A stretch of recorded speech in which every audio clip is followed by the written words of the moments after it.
多谢楚掌门，我与四凤此生定不会辜负楚玄机。请掌门放心把玄机交给我。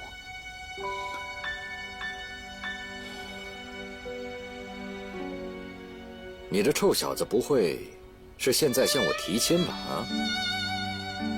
晚辈知道现在不是最合适的机会，来得有些突然，但我对玄机的心意从来就没有变过。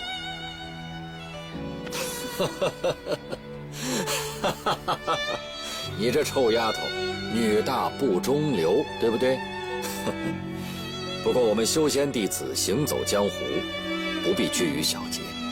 这样吧，等从点睛谷回来，我就找一个良辰吉日，帮你还有玲珑，你们把婚事一起办。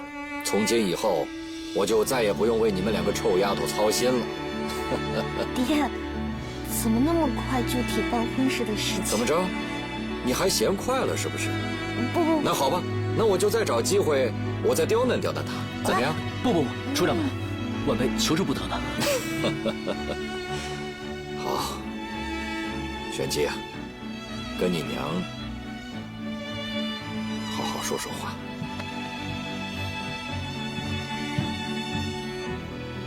四凤，我说过我会对你负责的吧？说话算话吧。那我以后也只能以身相许了。你把你娘的画像拿给我。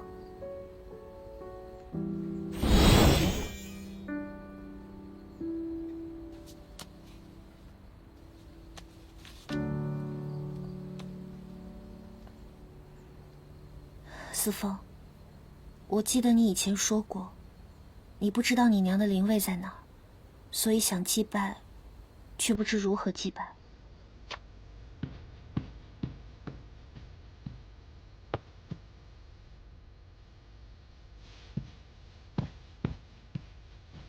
今日你娘的画像在这儿，我们就当做她的灵位也在这儿，我们一起把这个好消息告诉她吧。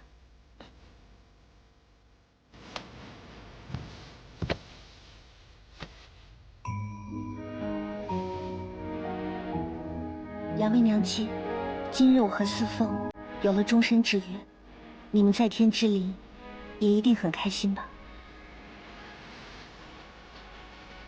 楚夫人，我与四凤此生定会好好照顾玄机。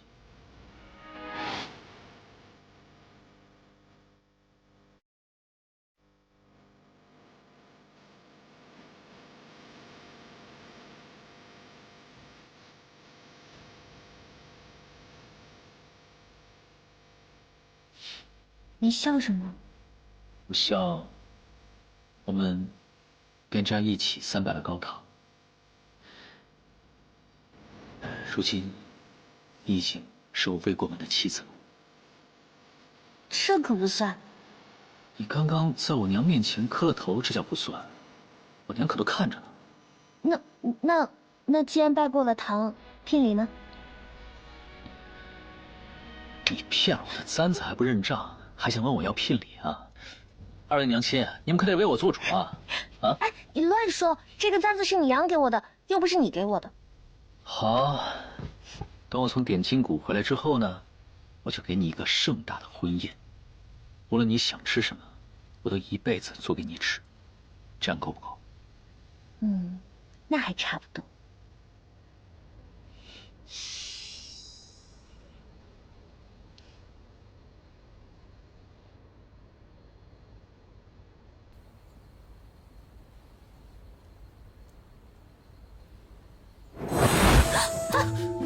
腾蛇，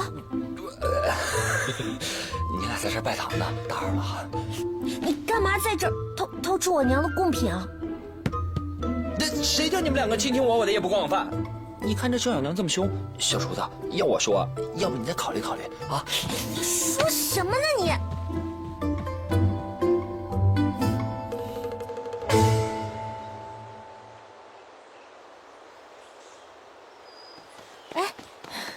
眼红姑姑，哎，玄机，刚刚下山去看了玲珑和敏言啊。明天就要出发去点睛谷了，和他们俩告个别。这次点睛谷之行非同寻常，你自己也要千万小心啊。我知道了。哎，等等，玄机，你这簪子从何而来啊？簪子啊，这簪子怎么了？这上面雕的是金翅鸟妖啊！你娘当年……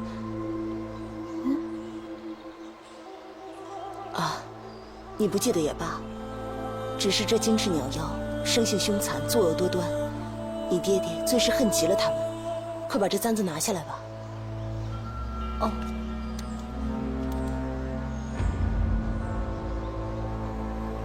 这就是金翅鸟。没错，正是金翅鸟。想当年，这金翅鸟便是魔族的左膀右臂。仙魔大战之后，他们便逃到了凡间。几百年前，我们名门正派合力围剿，才将他们一网打尽。只可惜，终究是有漏网之鱼。眼红姑姑，你和玲珑都说我不记得什么，我是不记得什么呀？不记得也好，可怜你当年那么小。玄机，这些年来我们也一直在找妖族的踪迹。你告诉我，这簪子是哪里来的？或许我们能从中找出些线索。这个簪子是我爹送给我娘的定情信物，我现在把它送给你。司凤，这个簪子太宝贵了，你应该好好保存，怎么能给我呀？就是因为它重要，我才把它送给你。我希望你能认清我的心意。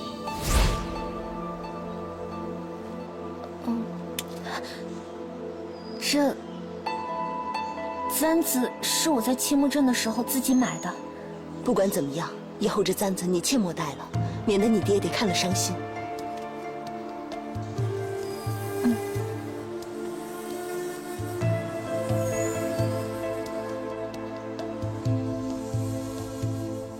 玄机，你这簪子从何而来啊？这上面雕的是金翅鸟妖啊！你娘当年……你不记得也罢，只是这金翅鸟妖生性凶残，作恶多端，你爹爹最是恨极了他们。以后这簪子你切莫戴了，免得你爹爹看了伤心。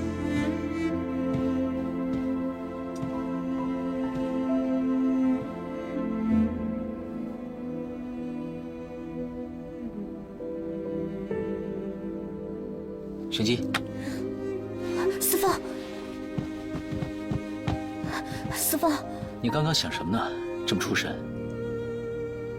我刚才遇见了影红姑姑，我总觉得她有什么事没告诉我，而且玲珑也想跟我说什么小时候的事情，她还给了我一颗祝影珠。司凤，你陪我一起看好不好？好，有我在，别怕。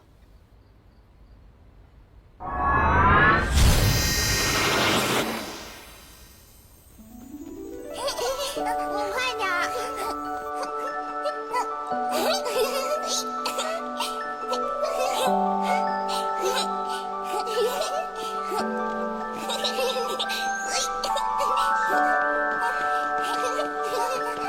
儿！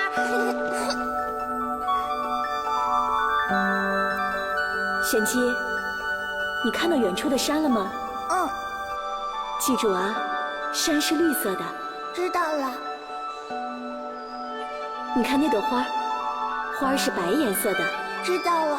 那娘，你最喜欢什么颜色？娘最喜欢蓝色，记得了吗？我记住了。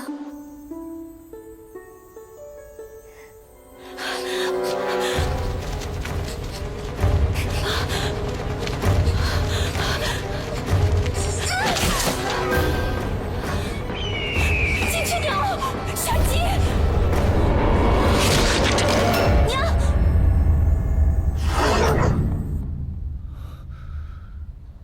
我想起来了，我都想起来了，是金翅鸟妖，司凤，是金翅鸟妖杀了我娘。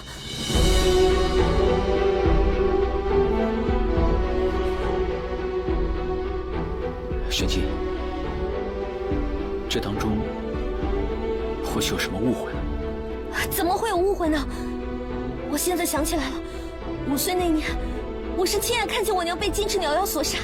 虽然那个时候我不知道什么叫痛苦，可是那天之后，我就不吃不喝不睡，直到有一天我昏迷了，醒来之后我就把一切都忘了。刚才我看到那个祝英珠，我什么都想起来了。我娘真的是被金翅鸟妖所杀，怪不得刚刚野红姑姑看到那个簪子反应那么大。这个簪子，你能不能告诉我，你爹是怎么得来的？或许我能找到一些线索。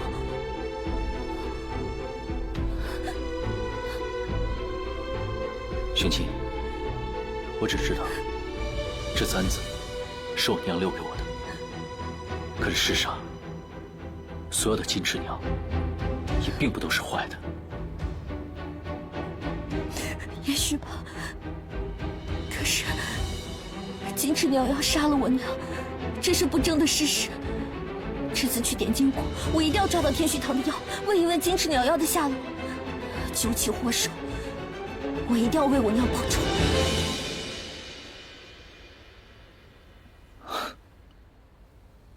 好。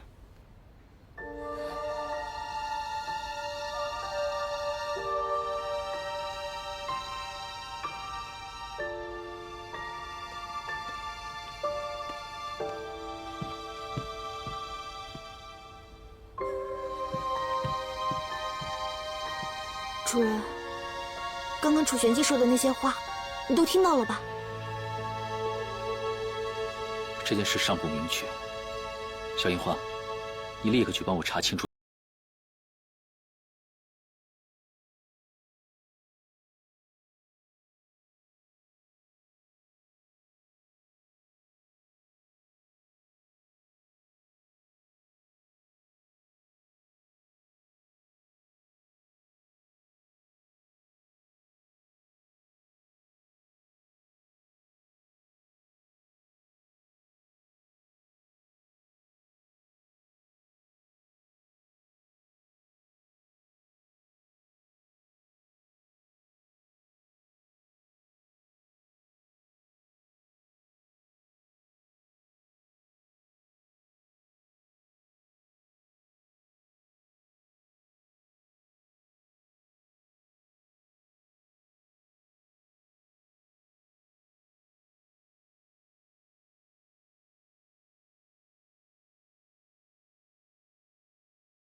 掌门师叔可还是在担心如何寻出那天虚堂的奸细？是啊，这次点金谷簪花大会必有一场恶战呐！倘若不能够把那个天虚堂的奸细给揪出来，就很有可能会被他们里应外合，盗走最后一把灵石。掌门放心，弟子已有办法。当日在不周山与我交手那妖，曾灭掉过一只玄机他们的生辰蜡烛，这便让他留下了破绽。掌门请看，此瓶所盛就是方才我去东海取回的鲛人血。鲛人血一旦离开鲛人体内，便会变得无色无味，但只要一遇到鲛人泪，便会重凝血气，化为红色。那妖曾经灭掉过玄机他们的生辰蜡烛，手上必定会有鲛人泪。好在鲛人泪一经触碰，便会经久不散。你的意思是想利用这鲛人血来查出谁是奸细？不错。当日打妖鞭被玄机震碎之时，在场有12位长老，我们不妨以这鲛人血一一试探，若谁的手在触碰鲛人血之后会变成红色，那必是我们要找的奸细无疑。可是我们毕竟要在点金谷行事，还需要荣谷主来配合。可当日荣谷主也在场，倘若奸细是他的话，这个计划就没有办法实施。掌门放心，弟子方才从东海回来之时，特意去了一趟点金谷，用鲛人血试探过荣谷主，他并非是我们要找的人，并且荣谷主已经答应会配合我们的计划。好，这次无论如何也要把这个妖魔奸细给救出来。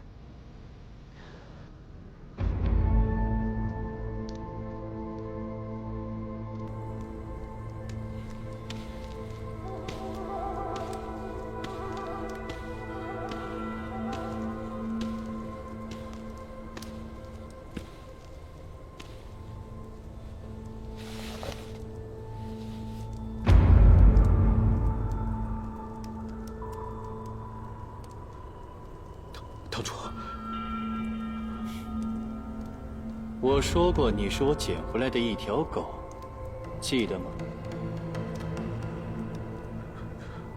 属下铭记在心，不敢有忘。那就好。来吧，让我看看你是用哪只手偷了我的飞龙印。我要好好赏。堂主不要，不要，堂主。是这只手，堂主，还是这只？不要啊，堂主！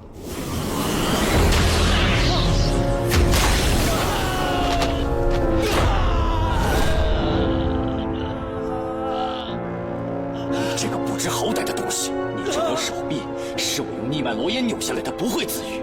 血流根之前，你还有1个时辰可活。堂主，堂主，属下自知罪不可赦，可天虚堂正是用人之情，属下还能为堂主效劳，日后定当忠心耿耿，绝无他心。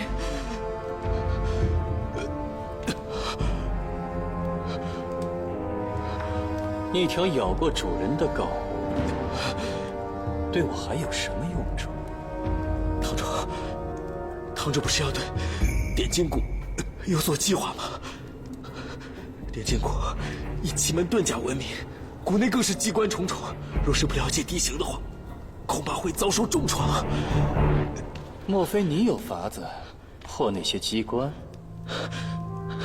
属下曾拜在点金谷门下，暗中偷看过点金谷的防卫机关图，此图乃谷主一人掌握，他绝对想不到有第2个人偷看过。若堂主愿意留下我这条性命，我保证让天虚堂顺利杀进点金谷的每一个角落。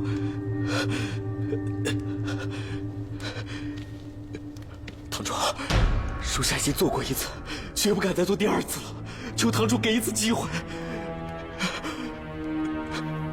唉，这么会咬人的狗，死了可惜呀。但是我实在咽不下这口气。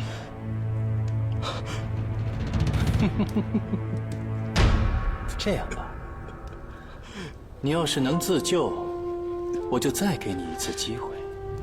虽然这手臂的伤口无法自愈，但也不是完全没可能。这儿有盆火，若你要能用这火盆中的火把你的伤口烧焦，血就能止住。要不要试一试啊？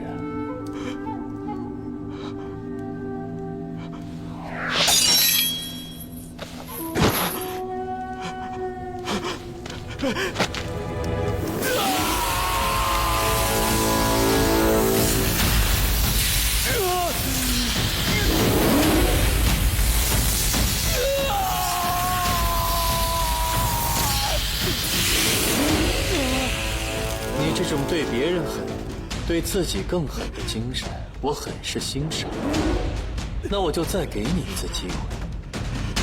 不过你要记住了，倘若再有什么其他的想法，我有10000种方法让你活得不如一条狗。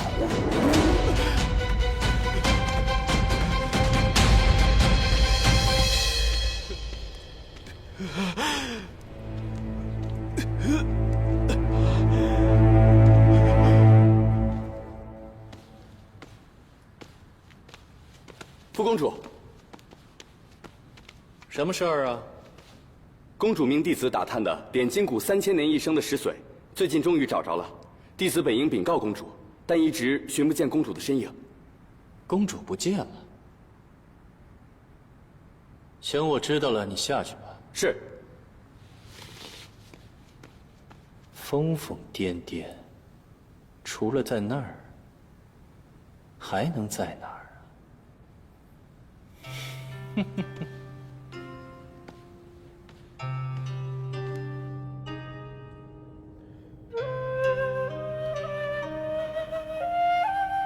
豪风，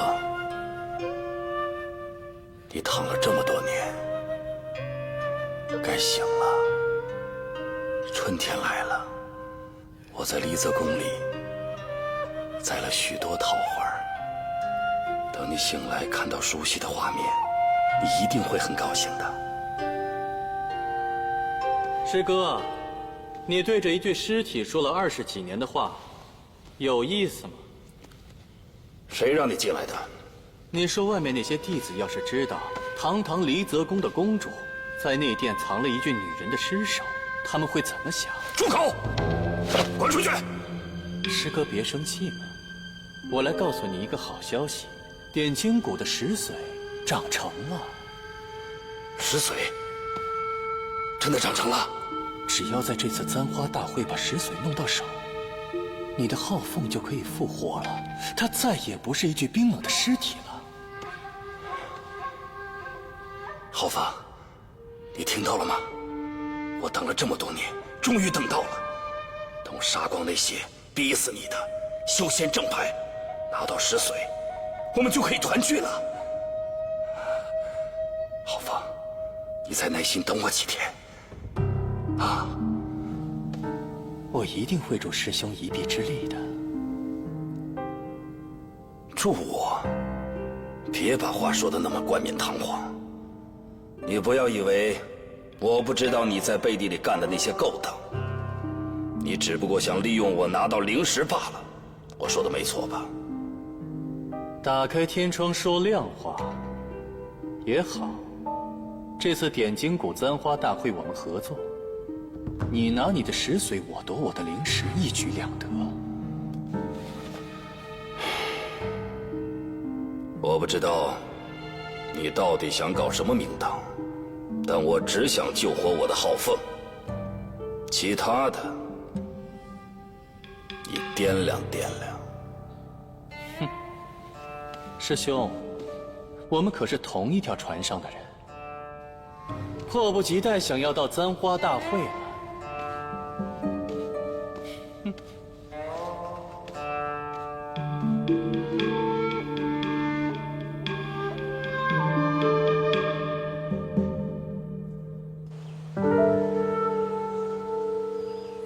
臭老娘，你怎么看着跟没睡好似的？哎，藤蛇，等到了点睛谷之后，你一定要睁大眼睛，不能放过任何一只妖，知道吗？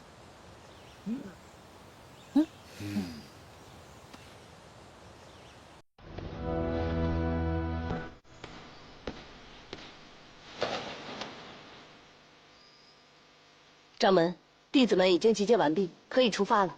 好，准备出发。爹爹，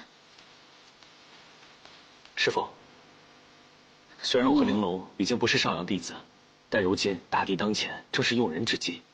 我和玲珑恳请师父带我们一起去点睛谷，哪怕是作为随行杂役也好。无论如何，我们也想为上阳尽一份力。不是少阳弟子，是没有资格去参加簪花大会的。你们两个还是留在这儿吧。爹爹，天虚堂妖魔害我元神分离，此仇不共戴天，我真的很想尽份力的。师父，我和玲珑与天虚堂纠缠了这么久，最是了解他们。不是说知己知彼，才能更有胜算吗？爹爹，罢了罢了，你们两个就跟我一起去点睛谷参加簪花大会吧。不过，你们要切记啊，切不可鲁莽行事，知道吗？谢谢爹爹。多谢师父。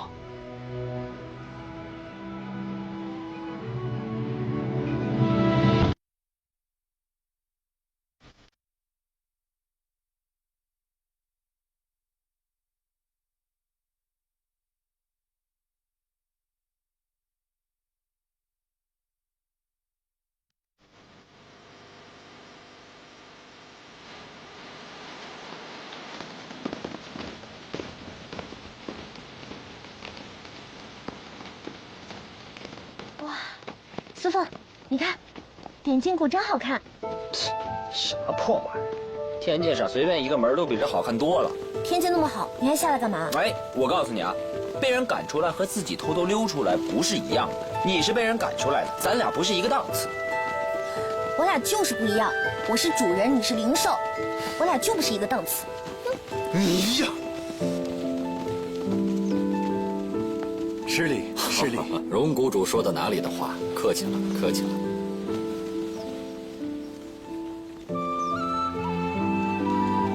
荣谷主，出掌门，别来无恙啊！东方兄你好。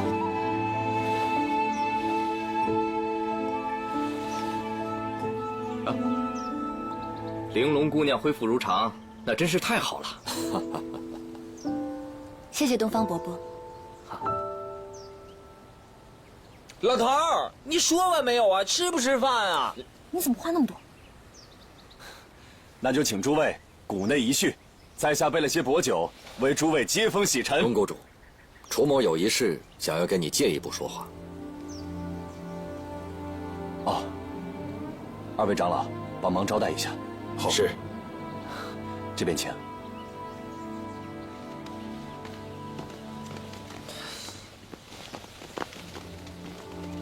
走啊。哎，薄酒什么意思啊？不吃饭啊？少说点吧你。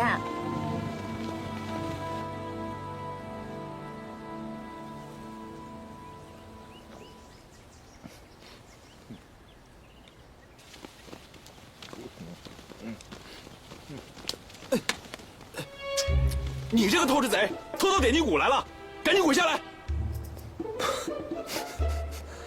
老子吃你们个鸡腿是看得起你们，天底下有那么多人烧香给老子，老子还不愿意吃呢。有种的就说出你是什么来头，看我不找你算账！听好了，你爷爷我是天界神君腾蛇大人，快磕头吧！快磕头吧！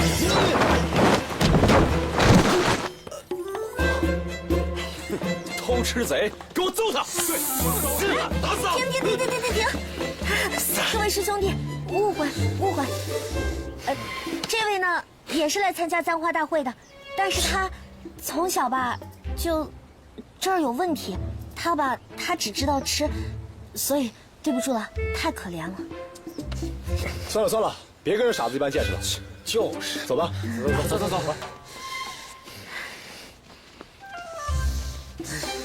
臭小娘，你什么意思？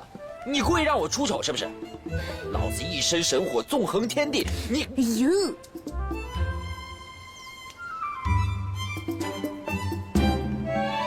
我就暂且放你这一马吧。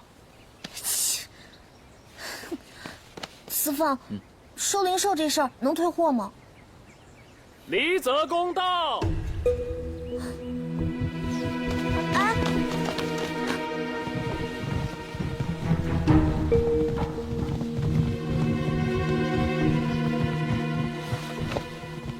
弟子玉司凤见过师父。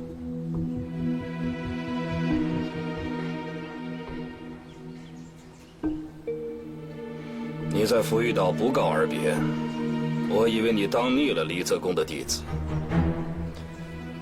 弟子不可以，擅离福玉岛，事出有因，还求师父原谅。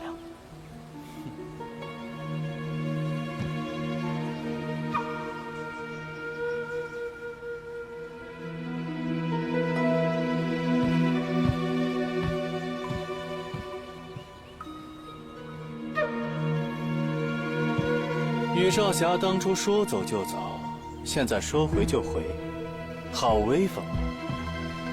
当初司凤是因为救人，就算有错，那也该功过相抵吧。楚女侠管得有点多吧？听说这次簪花大会，楚女侠也要参加，我劝你把心思放在比赛上。本座期待你的表现。福公主请。各位师兄弟请。司凤，我去叫我爹求情。离子宫最忌讳外人插手，求师父原谅之事，我自有安排。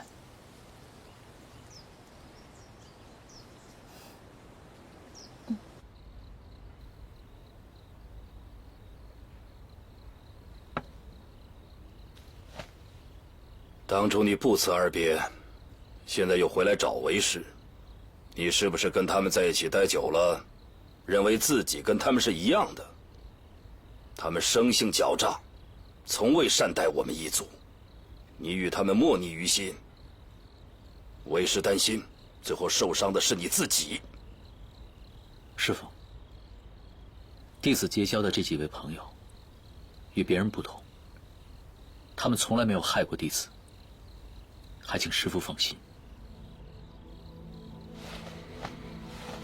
你说的他们，也包括让你情人咒发作的楚玄机吗？当初是弟子心生执念，并不是玄机的错。他分明是在骗你。若是两情相悦，又怎么会因为执念而生嫌隙呢？玄机为了救我，连命都可以不要。他对我是真心真意的。真心真意？哼，真心真意。那你能告诉他，你到底是谁？你敢吗？等弟子找到合适的机会。合适的机会，我也倒想看看，什么是合适的机会。到时候你别后悔。还不走？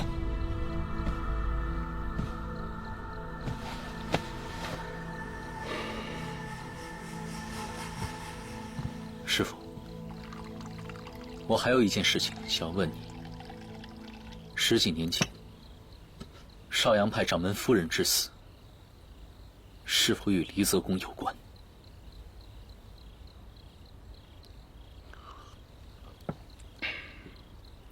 离泽宫杀的人多了去了，我哪记得这么多？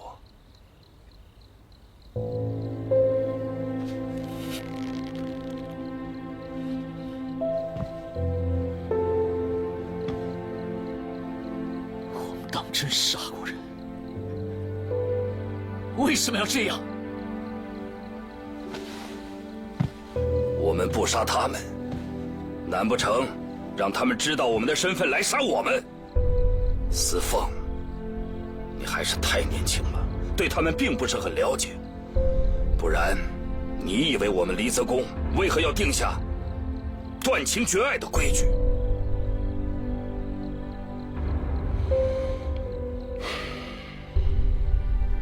我记得20几年前，离泽宫有一名弟子，曾与点睛谷老谷主的女儿相爱。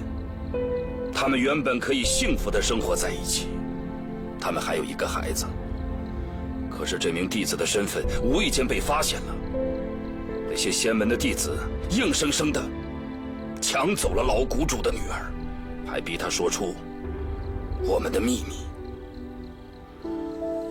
最后，他自刎而死。只有这样，离泽宫的秘密才得以保全。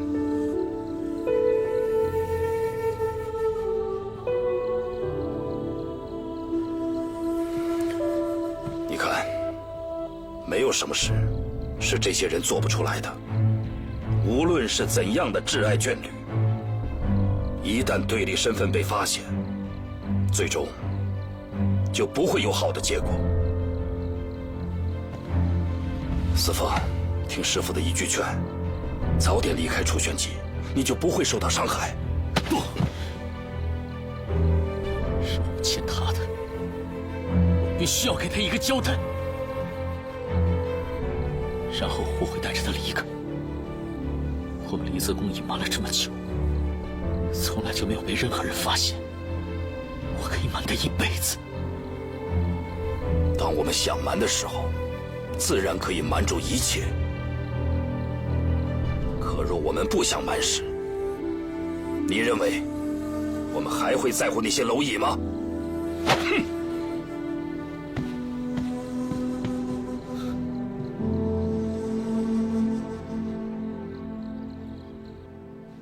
这次簪花大会中，当日打妖鞭震碎现场的12个人，已经全部到了点睛谷。排除我们3个，那么这奸细必定在剩下的9人当中。昨日老夫已经放出消息，今日将灵石从地宫移至谷内西殿，并在门上放置了鲛人血。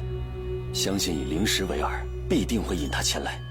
若谁的手触碰过这无色的鲛人血，就会变成红色，那无疑就是我们要找的金星。西殿可否安全？这个放心，西殿大门是我们点金谷特制的千军门，苍蝇都飞不进去。燕家人闻妖气而动，对付妖族最是厉害。若是今夜能够瓮中捉鳖，自然最好；若侥幸被他逃走，那我们也必定知道他是谁。怕就怕，我们中有可能不止一只妖。什么意思？如今这还都是我的猜测，待有了确切的答案，我再向两位掌门禀报。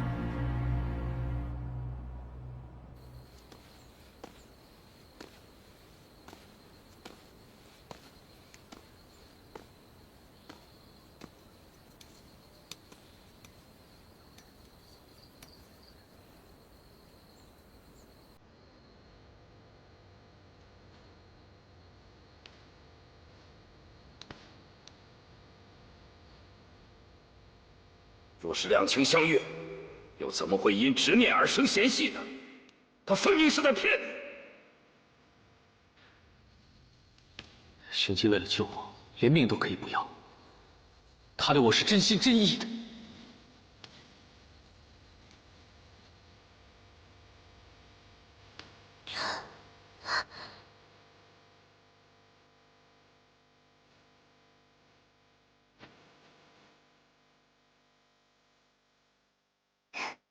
思风，你跟你师父谈的怎么样了？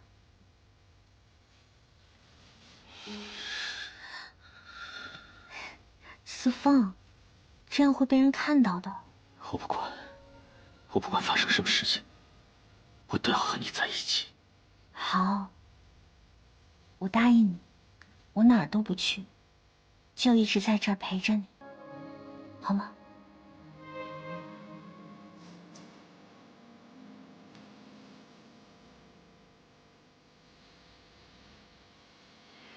对了，师父，你这个鲁宫锁，我一直解到现在，实在是太难解了。我解到现在都解不开，但是我又想知道，你到底给我写了什么？你告诉我好吗？也许解不开，才最好。思风，你怎么了？有些事情我必须亲自去处理。要是出什么意外，不管你听到或是看到什么，都不要胡思乱想。等我回来以后，和你解释好吗？思风，你今天到底怎么了？你师父还是不同意我们在一起？你说。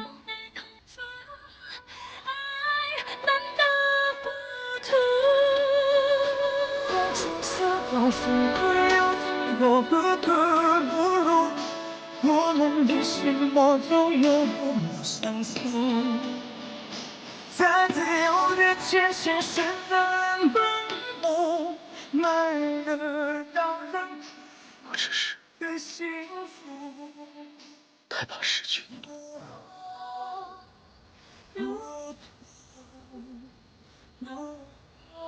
等我们在点金谷抓到那些妖，我就跟你去丽泽宫里，向你师父求情。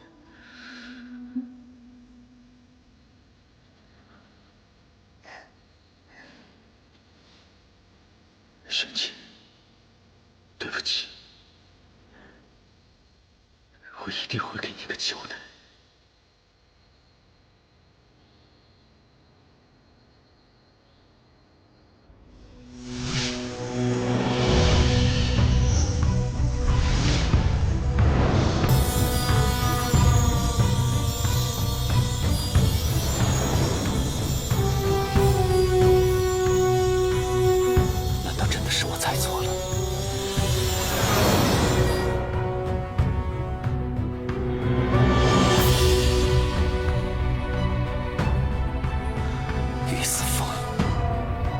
然是有，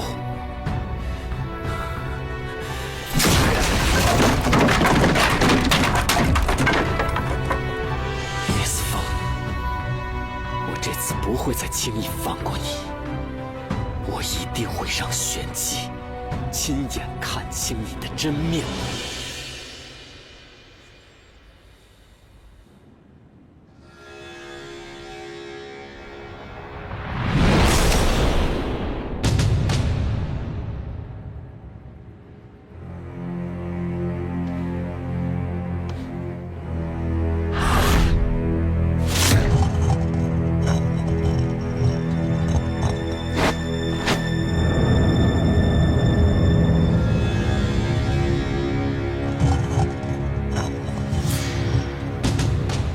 这些眼甲人因妖气而动，我已经抑制住你的妖气，他们现在已经是废物了。多谢堂主相救，走吧。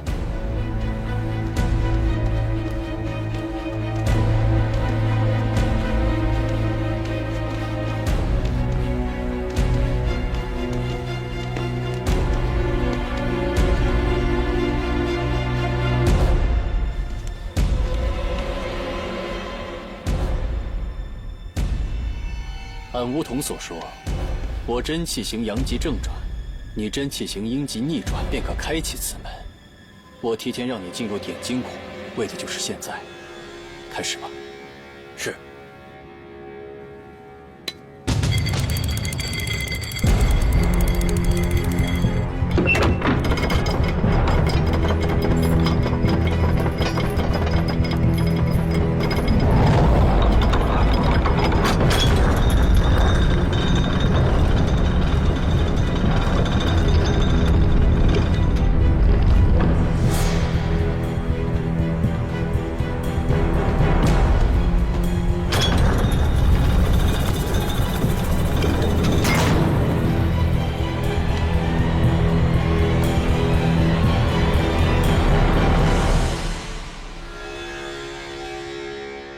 堂主，不对，怎么什么都没有？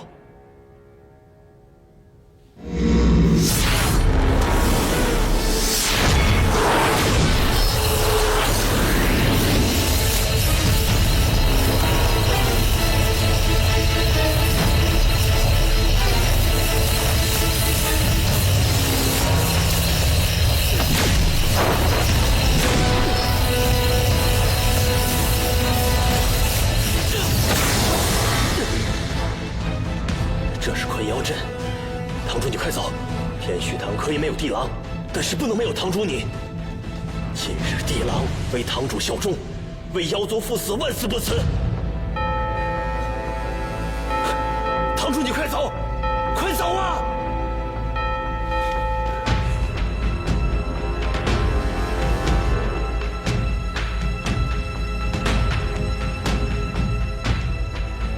就在里边。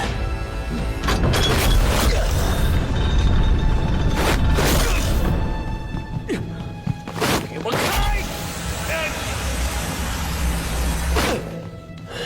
地狼，原来是你！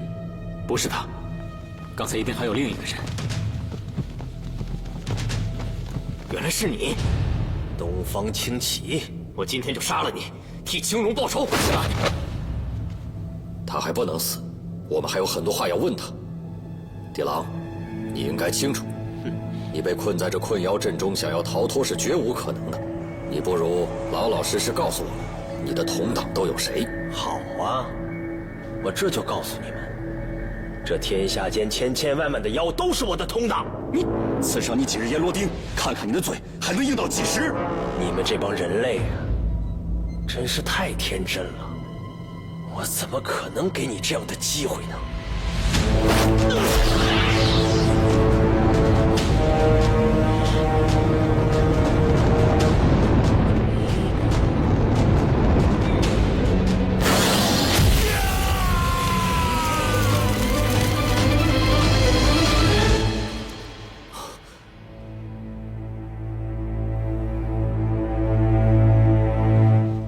有妖进来了，死了呀！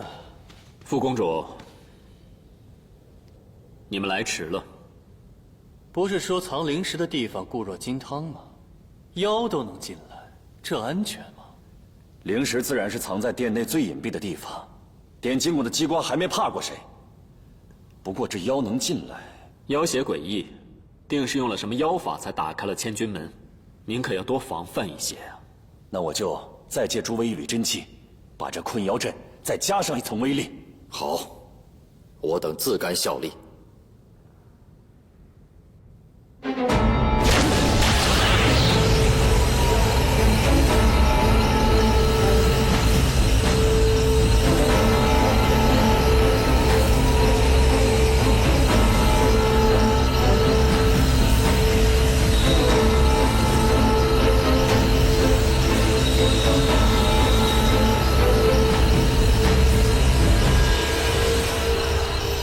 这件事为什么不早点告诉我？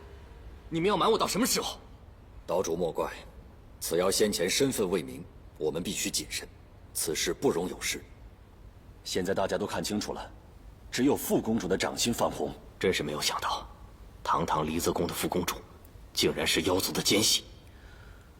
诸位，先前我猜测，担心我们周围不止一只妖，如今这个猜测已经有了明确的答案。你们看，这是什么？金翅鸟。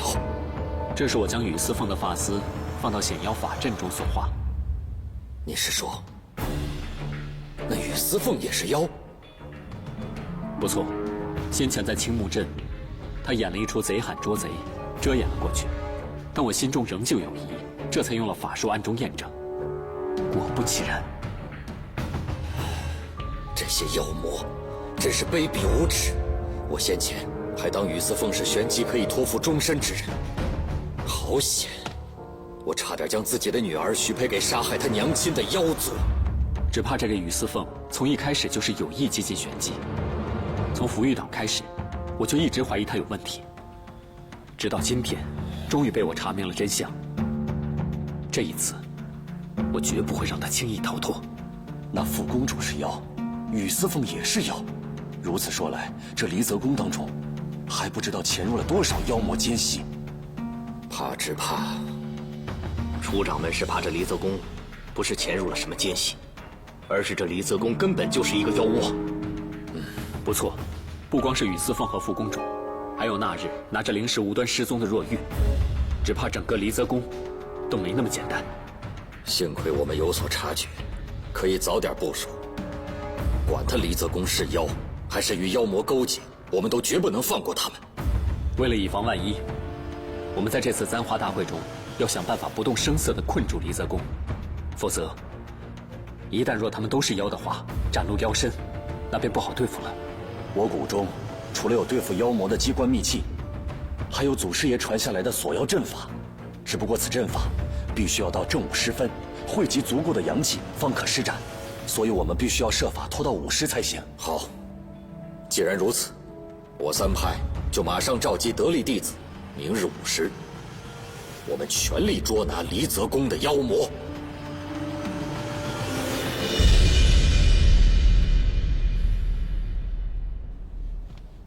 主人，主人，外面有点不对劲。走。哎呀，就在这儿。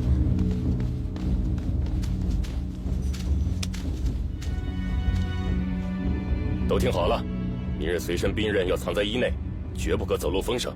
听公主号令而动，不得有误。是。主人，难道公主真的要对付那几个修仙门派吗？我绝不会让这一切发生。小樱花，你暗中去趟藤舍那里。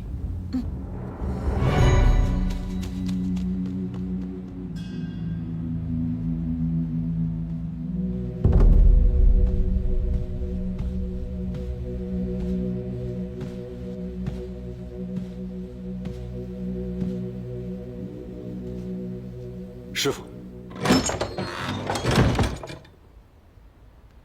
深夜来见为师，是想通了吗？想回离泽宫了吧？师傅，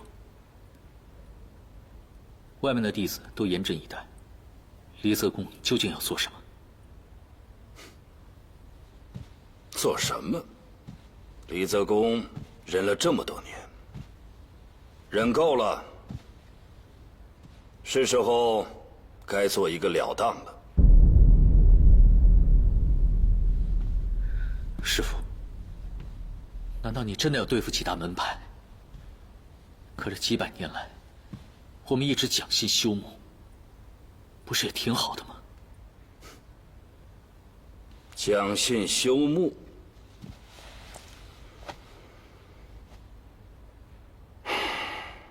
好一个讲信修睦啊！司凤，你错了，他们害死了浩凤，还不让浩凤嫁给我，我跟他们有不共戴天之仇。我要杀光他们，替浩凤报仇。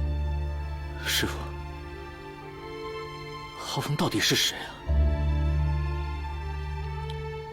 浩凤就是点睛谷老谷主的女儿，我们一见钟情，私下定了终身。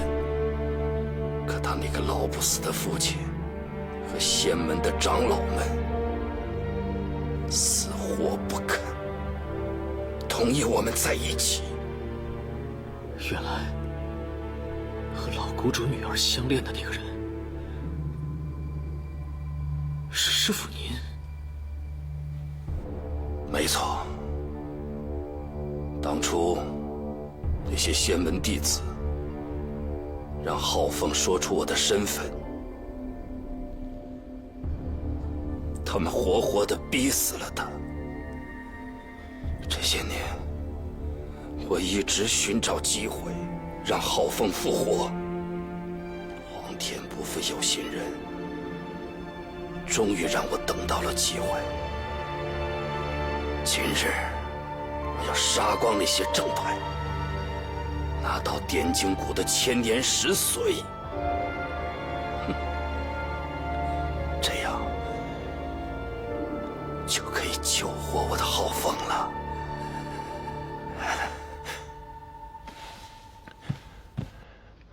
徒儿，要不要帮师父？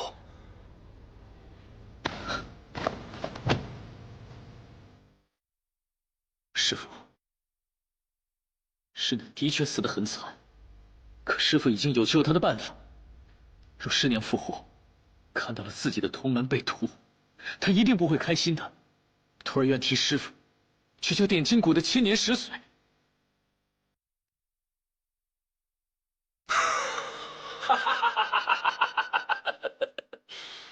师父经历了那么多年的痛苦，就凭你这几句？你妄想！我受够了那些正派，我要杀光他们，我要替浩凤报仇！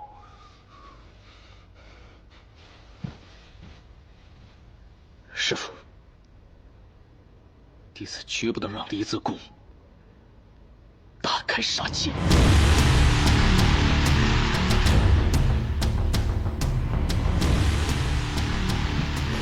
怎么？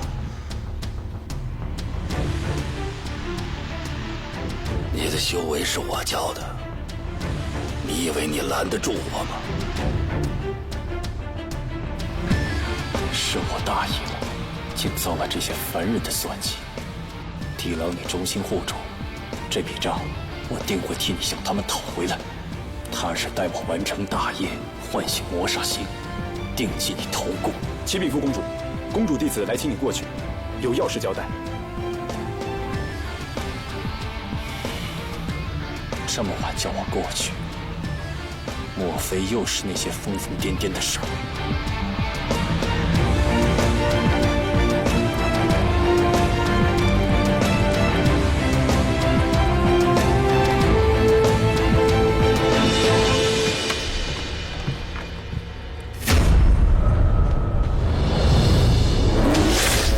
师弟，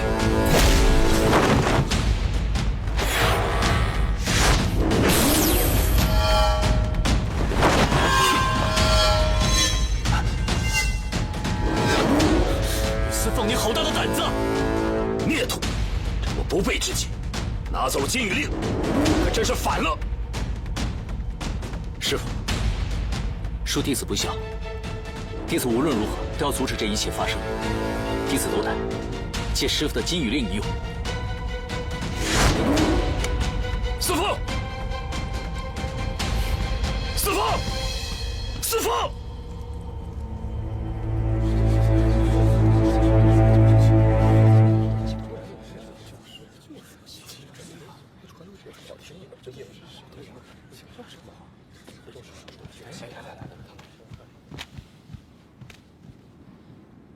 奉公主之令，此次退出簪花大会，即刻返回丽泽宫。昨夜公主还说让我们依计行事，为什么突然有变？公主呢？我们要请示公主。李司凤，你这是何意啊？见金羽令如见公主，难道你们想抗命？公主和副公主正在商议对策，不许去打扰。你们先退回去。我现在去找荣谷主，讲明退赛之事，拿令牌出宫。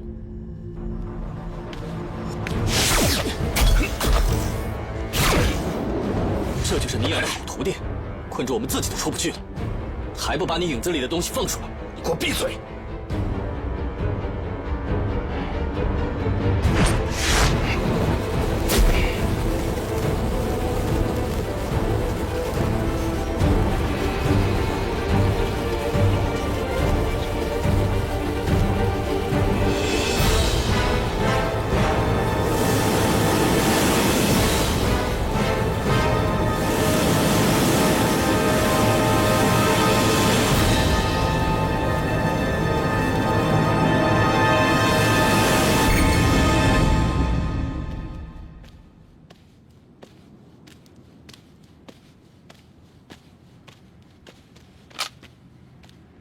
弟子宇思凤有急事求见荣谷主。在此等候，我去禀告谷主。快去禀告谷主，宇思凤求见。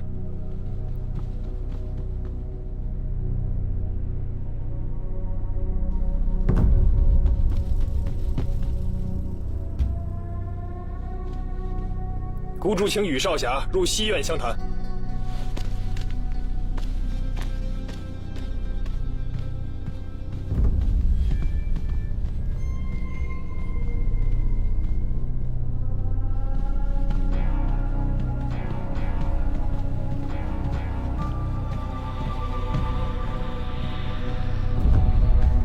谷主，宇思凤到了，请。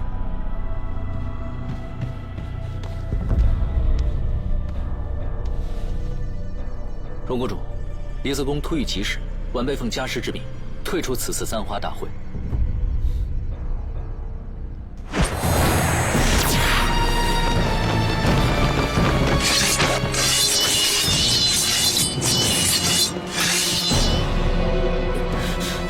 荣谷主，你这是什么意思？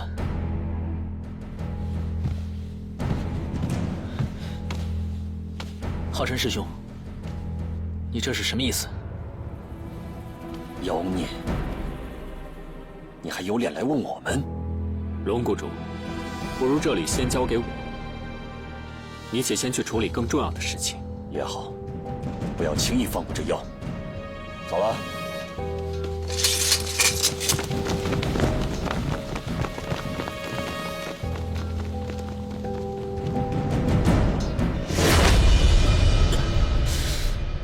宇思凤，你这个妖孽！亏我们被你蒙骗了这么久。我说过，你要是胆敢利用情谊来哄骗玄机，我就绝对不会放过你。是，我是妖，可我从未有过害人之心。现在情况危急，你放我出去，让我去解决这件事情，好吗？否则十分危险。危险？你不就是想说离泽宫要对灵石下手，而我们不是对手，对吗？只可惜我们这次早有准备，不管你们离泽宫是个什么东西，我们这一次一定会将你们彻底铲除干净。你且在这里等着，我一定会让玄机看清你的真面目。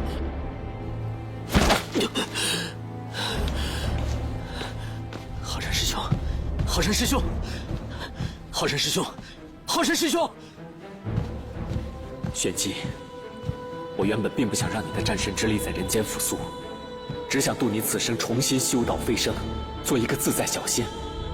但既然如今战神觉醒已经不可避免，那就不妨让你的觉醒再更有架势一些。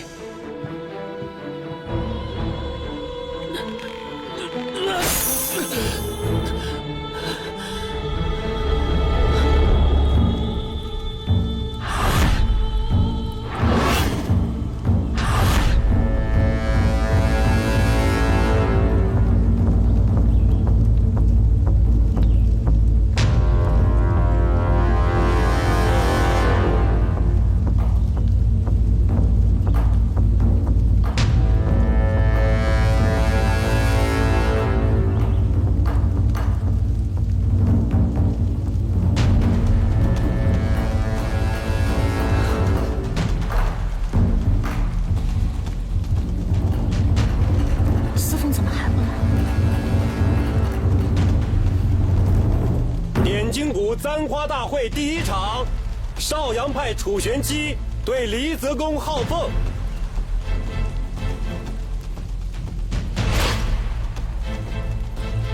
浩凤，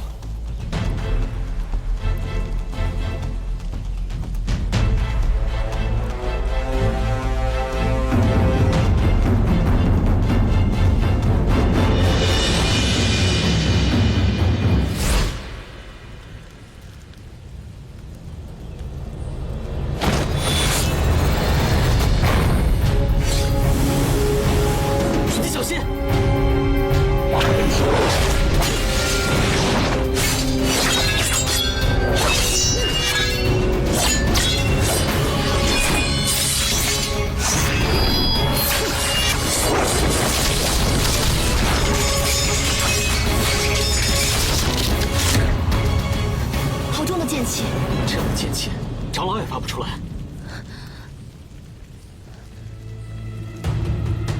这个人到底是谁？好强的修为！你这个人怎么这么不讲礼数？招呼都不打就出招！楚玄机，今日就是让你做我的剑下亡魂！簪花大会，只分胜负，不论生死。你这是在说什么糊涂话？哎，这才有意思吧！臭小娘，你要好好打，拿出自己的实力来。你要打输了，我要笑话你的。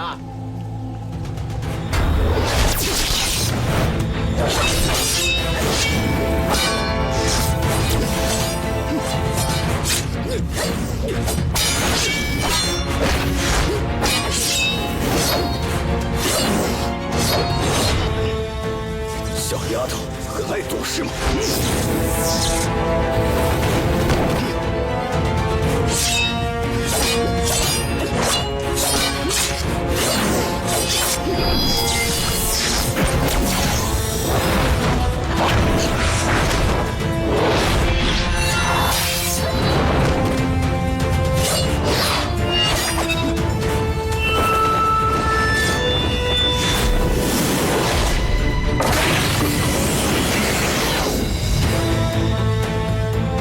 怎么回事？有什么东西吸住了我的头？受死吧！玄机！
底是什么？